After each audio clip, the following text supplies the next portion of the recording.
dalam hidupku. Rancangan indahmu terjadi di hidupku. Bapa yang mengerti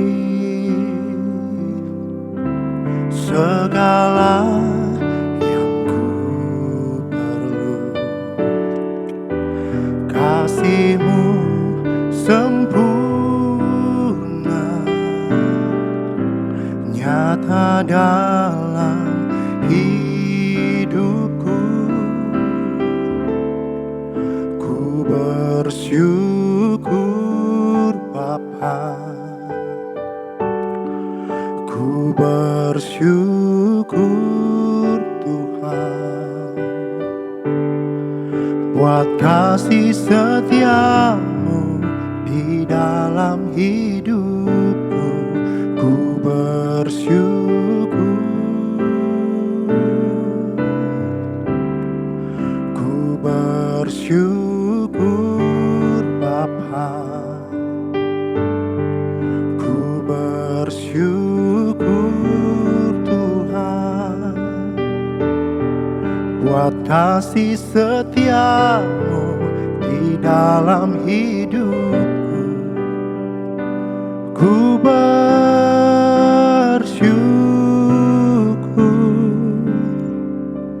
Tuhan.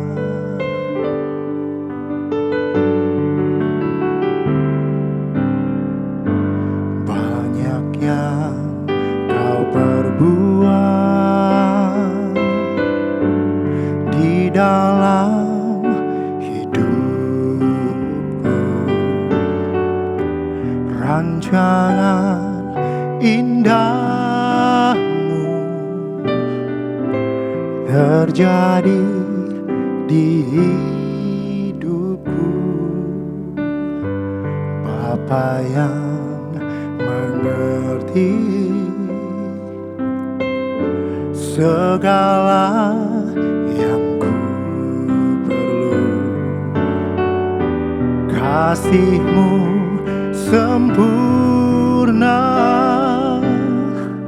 nyata dalam hidupku. Ku bersyukur Bapa, ku bersyukur Tuhan,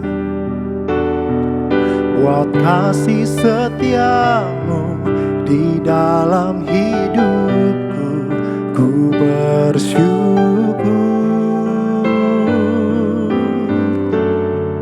ku bersyukur Bapa,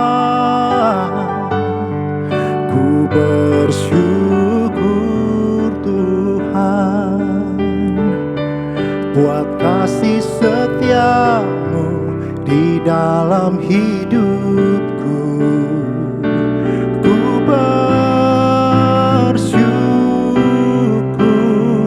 ku bersyukur Bapa, ku bersyukur Tuhan, buat kasih setia-Mu di dalam hidupku. Ku bersyukur,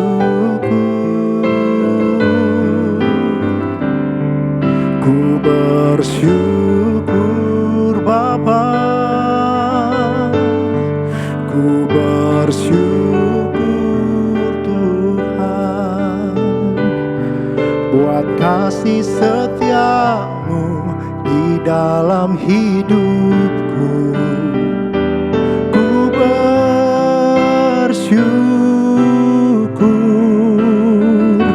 ku bersyukur, ku bersyukur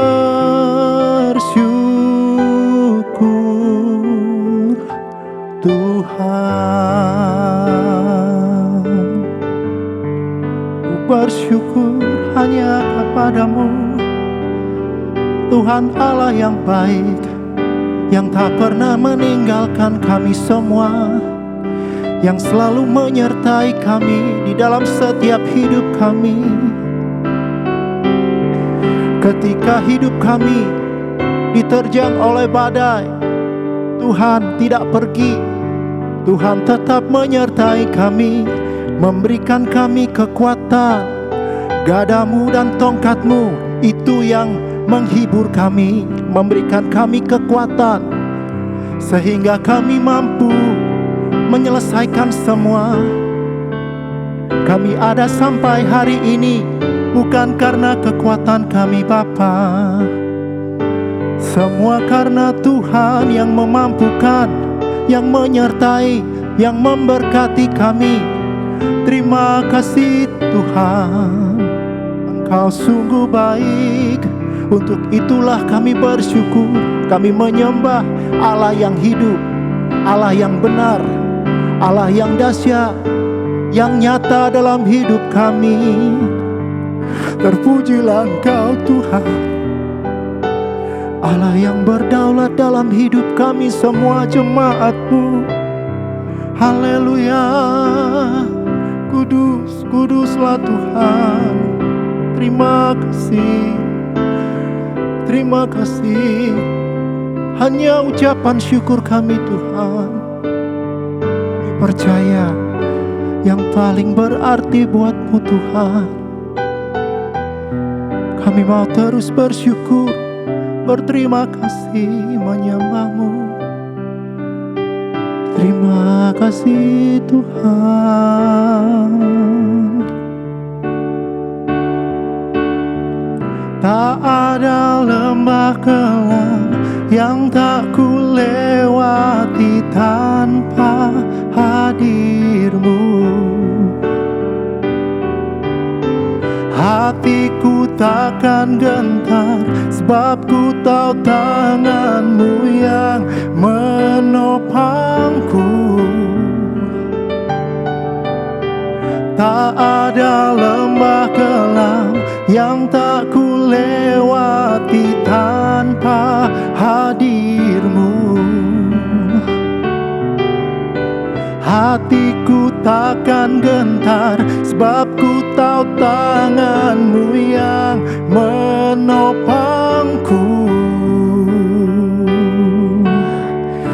Kaulah Yesus, Kaulah Tuhan, hanya Kau ku percaya. Kaulah Yesus, Kaulah Tuhan, harapan hidupku. Ku bersyukur Bapa, ku bersyukur Tuhan, buat kasih setia-Mu di dalam hidupku. Ku bersyukur, ku bersyukur Bapa, ku bersyukur Tuhan, buat kasih setia-Mu di dalam hidupku. Ku bersyukur, ku bersyukur Bapa, ku bersyukur Tuhan, buat kasih setia-Mu di dalam hidupku. Ku bersyukur, ku bersyukur Bapa, ku bersyukur Tuhan, buat kasih setia-Mu di dalam hidupku. Ku bersyukur,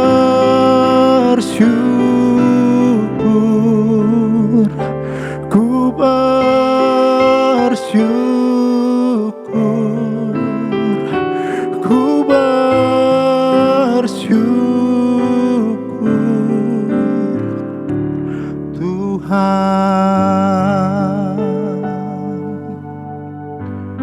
Ku bersyukur hanya kepadamu Tuhan, Tuhan Allah yang baik, yang tak pernah meninggalkan kami, yang menyertai hari-hari kami sampai akhir hidup kami.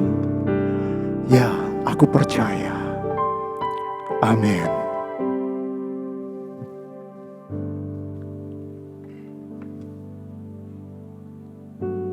Betapa kita sungguh bersyukur akan kasih setia Tuhan, karena anugerah terbesar itu sudah Dia berikan, yaitu anaknya yang tunggal sudah Dia berikan buat kita, yang sedang kita peringati minggu-minggu ini. Bapak Ibu Saudara sekalian, saat-saat seperti ini, saat menjelang peringatan Natal ya, ada beberapa gambaran lukisan yang seringkali kita lihat. Ada gambaran atau lukisan bayi Yesus di palungan bersama Yusuf dan Maria. Ada juga penggambaran bayi Yesus di palungan bersama dengan Yesus dan Maria, plus juga dengan orang-orang Majus. Ada juga lebih ramai lagi bersama juga dengan para gembala. Dan ini yang seringkali kita lihat di hari-hari seperti ini, Bapak Ibu sekalian. Tentu kita lihat outfit orang-orang Majus berbeda dengan outfit para gembala, karena kedudukan mereka cukup kontras. Orang Majus adalah orang-orang terpandang, orang-orang berhikmat, bahkan para raja, sedangkan gembala Efrata adalah kaum marginal, kaum terpinggirkan saat itu, para gembala bayaran. Tentu berbeda, dan ini seringkali kita lihat. Nah, Bapak sekalian, kita akan coba belajar atau apa yang dapat kita, inspirasi yang kita dapat dari sosok orang Majus. Dikatakan ada 3 orang Majus. Kita tidak tahu pasti karena Alkitab hanya memberikan sedikit sekali informasi tentang hal ini, yaitu mereka asalnya dari timur, mereka bertiga. Nah, sebenarnya mereka dari mana, Bapak Ibu? Orang Majus ini, para penafsir Alkitab umumnya meyakini bahwa mereka berasal dari Media Persia atau dari Ur-Kasdim, dari Babilonia. Jadi memang dari sebelah timur Palestina saat ini. Dan kalau pada dunia modern saat ini, wilayah ini dikenal sebagai negara Irak. Mereka dikenal sebagai apa? Mereka dikenal sebagai para imam. Mereka dikenal sebagai orang-orang bijak. Mereka menguasai beberapa cabang ilmu. Mereka menguasai cabang ilmu filsafat, ilmu kedokteran, ilmu astronomi, dan mereka orang-orang bijaksana pokoknya. Nah, pengetahuan mereka yang cukup luas ini, dan juga pengetahuan mereka tentang kitab-kitab kuno, termasuk kitab kuno orang Yahudi, membawa mereka pada satu upaya untuk membuktikan bahwa ramalan akan adanya seorang raja besar yang akan lahir itu benar. Jadi mereka segera melakukan suatu perjalanan yang ternyata perjalanan ini cukup jauh dan cukup berat. Nah, ada 2 hal yang bisa kita pelajari dari orang Majus ini. Yang pertama adalah kesungguhan dan keseriusan mereka dalam mencari Tuhan. Bapak Ibu sekalian, kita akan membaca dari Injil Matius pasal 2 ayat 1-12. Saya bacakan dari Matius 2 ayat 1-12. Orang-orang Majus dari timur. Sesudah Yesus dilahirkan di Bethlehem di tanah Yudea pada zaman Herodes, datanglah orang-orang Majus dari timur ke Yerusalem dan bertanya-tanya, "Di manakah dia, raja orang Yahudi yang baru dilahirkan itu? Kami telah melihat bintangnya di timur dan kami datang untuk menyembah dia." Ketika Raja Herodes mendengar hal itu, terkejutlah ia beserta seluruh Yerusalem. Maka dikumpulkannya semua imam kepala ahli Taurat bangsa Yahudi, lalu dimintanya keterangan dari mereka di mana Mesias akan dilahirkan. Mereka berkata kepadanya, "Di Bethlehem, di tanah Yudea, karena demikianlah ada tertulis dalam kitab Nabi. Dan engkau Bethlehem, tanah Yehuda, engkau sekali-kali bukanlah yang terkecil di antara mereka yang memerintah Yehuda. Karena daripada mula akan bangkit seorang pemimpin yang akan menggembalakan umatku, Israel." Lalu dengan diam-diam Herodes memanggil orang-orang Majus itu dan dengan teliti bertanya kepada mereka bila mana atau kapan bintang itu nampak. Kemudian ia atau Herodes menyuruh mereka ke Bethlehem, katanya, "Pergi dan selidiklah dengan seksama hal-hal mengenai anak itu. Dan segera sudah kamu menemukan dia, kabarkanlah kepadaku supaya aku pun datang menyembah dia." Berikutnya, setelah mendengar kata-kata raja itu, berangkatlah mereka dan lihatlah Bintang yang mereka lihat di timur itu mendahului mereka hingga tiba dan berhenti tepat di atas tempat di mana anak itu berada. Ketika mereka melihat bintang itu, sangat bersukacitalah mereka, para orang Majus ini. Maka masuklah mereka dalam rumah itu dan melihat anak itu bersama Maria ibunya, lalu sujud menyembah dia. Mereka pun membuka tempat harta bendanya dan mempersembahkan persembahan kepadanya, yaitu emas, kemenyan, dan mur.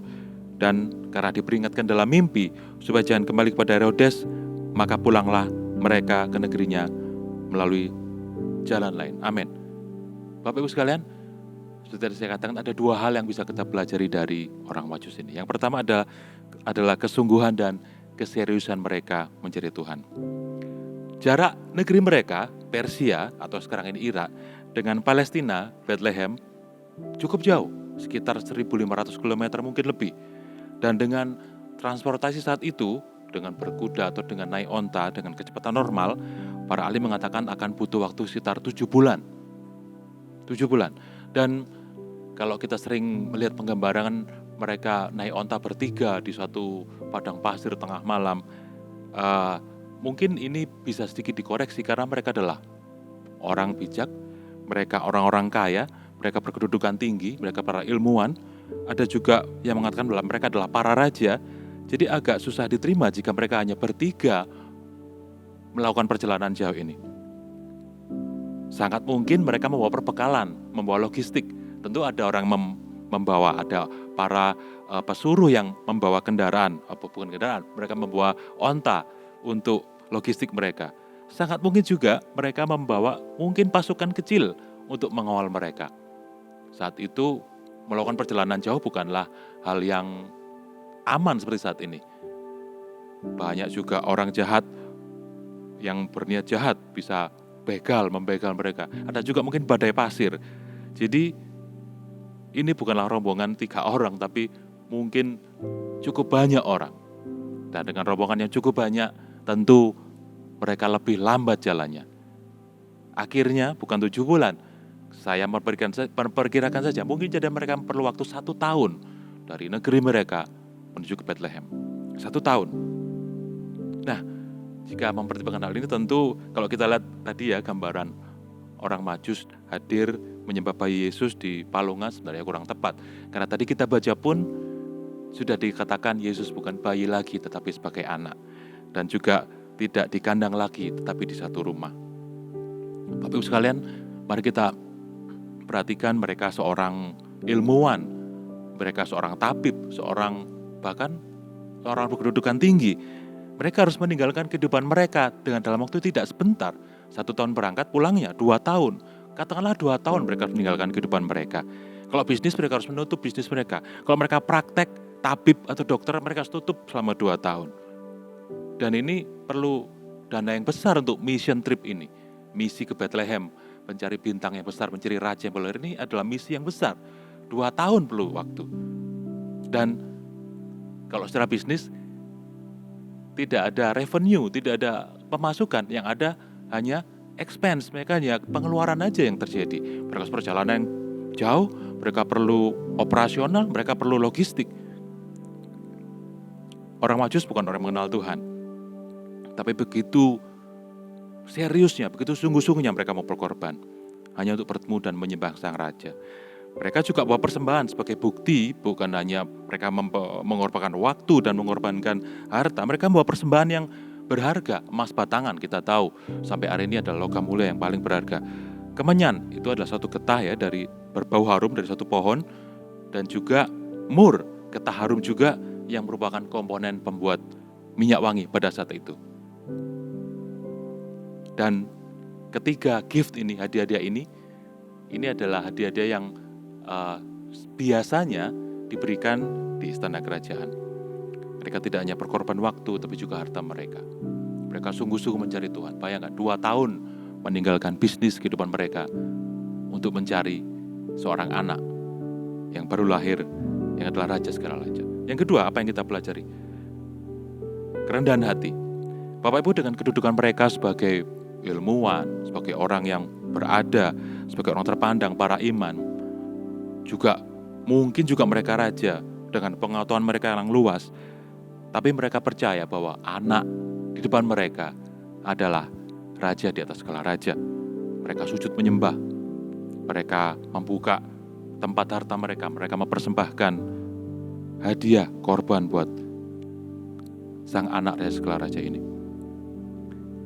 Yang kedua, selain mereka juga merendahkan diri mereka, setelah misi mereka berhasil, misi mereka kan berhasil Bapak ya. Mereka bertemu dengan si anak Yesus Kristus yang masih kecil ini.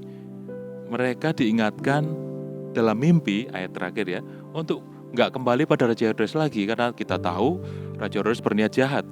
Jadi mereka pulang melalui jalan lain. Pulang melalui jalan lain berarti kos bertambah. Karena apa? Tentu harus lewat jalan lain yang mungkin lebih mutar, lebih jauh. Mungkin harus lewat jalan tikus. Jadi bukan lewat jalan utama, menambah kos lagi, jalan alternatif.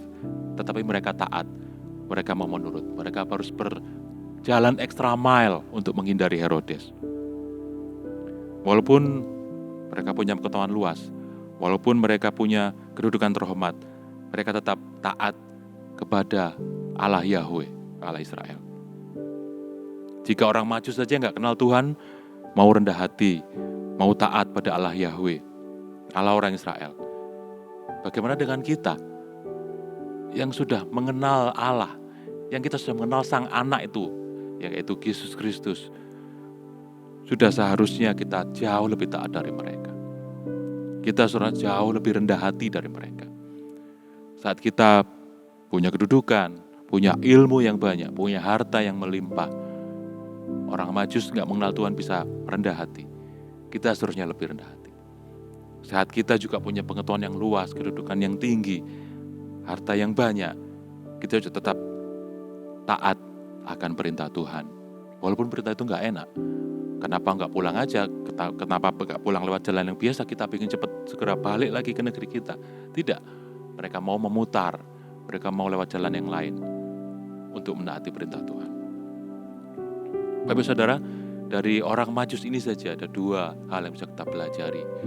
Biarlah kita tetap mau rendah hati, dan biarlah kita mau sungguh-sungguh dan serius mencari Tuhan. Setelah pandemi seringkali kesungguhan orang dalam mencari Tuhan, dalam beribadah berbeda dengan sebelum pandemi. Dengan begitu banyaknya kemudahan, seringkali orang lebih memilih kemudahan daripada sungguh-sungguh mencari Tuhan, sungguh-sungguh beribadah. Mari kita mengingat kembali hal ini saat kita mengingat kisah-kisah orang Majus ini, kisah Natal termasuk orang Majus. Kita mau sungguh-sungguh mencari Tuhan dan kita mau tetap rendah hati kepada Tuhan Yesus. Mari kita berdoa. Bapa, terima kasih untuk pengorbananmu, anakmu yang tunggal, sang anak, sang putra yang kau hadiahkan buat kami. Anugerah terbesar buat umat manusia, buat kami. Kami percaya kepadanya, kami percaya pada Tuhan Yesus Kristus. Karena itu kami termasuk bilangan orang yang diselamatkan. Terima kasih Tuhan. Tapi biarlah kami menerima keselamatan ini dengan setiap hari, dengan sungguh-sungguh, dengan bersyukur. Yaitu dengan tetap sungguh-sungguh mencari Tuhan. Dengan serius beribadah, melayani Tuhan. Dan kedua, kami tetap rendah hati. Walaupun kami termasuk yang diselamatkan, kami tetap rendah hati. Kami mau memberitakan kabar baik, kabar gembira pada orang lain. Kami tetap rendah hati, kami tetap mau taat. Mungkin kami punya banyak pengertian, banyak ilmu. Tapi kamu tetap rendah hati karena Engkaulah Raja di atas segala raja. Karena Engkaulah yang memiliki segalanya. Kami mau tetap rendah hati sama Tuhan. Kamu tetap mau tunduk dan taat sama Tuhan. Seberapapun apa yang kami punya. Terima kasih Tuhan, ampuni kami kalau kami kurang sungguh-sungguh, ampuni kami kalau kami lupa, kami kurang rendah hati pada Tuhan. Terima kasih Tuhan, terima kasih Bapa. Berkati setiap orang yang mendengarkan tayang ini, yang menyaksikan tayang ini. Biarlah tangan-Mu menjamah, biarlah kasih-Mu menjamah, biarlah pertobatan Tuhan menjamah. Biarlah kami tetap menjadi anak-anak-Mu yang serius mencari Tuhan dan rendah hati di hadapan Tuhan. Terima kasih Bapa. Terima kasih Tuhan Yesus, terima kasih Kudus. Haleluya. Amin. Ku bersyukur Bapa, ku bersyukur Tuhan, buat kasih setia-Mu di dalam hidupku. Ku bersyukur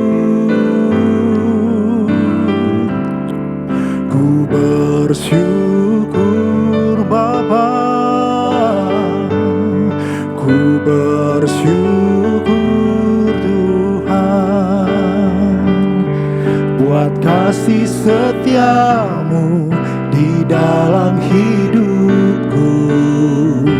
Ku bersyukur, ku bersyukur Bapa. Ku bersyukur Tuhan buat kasih setiamu di dalam hidupku. Ku bersyukur, ku bersyukur Bapa. Ku bersyukur Tuhan buat kasih setiamu di dalam hidup.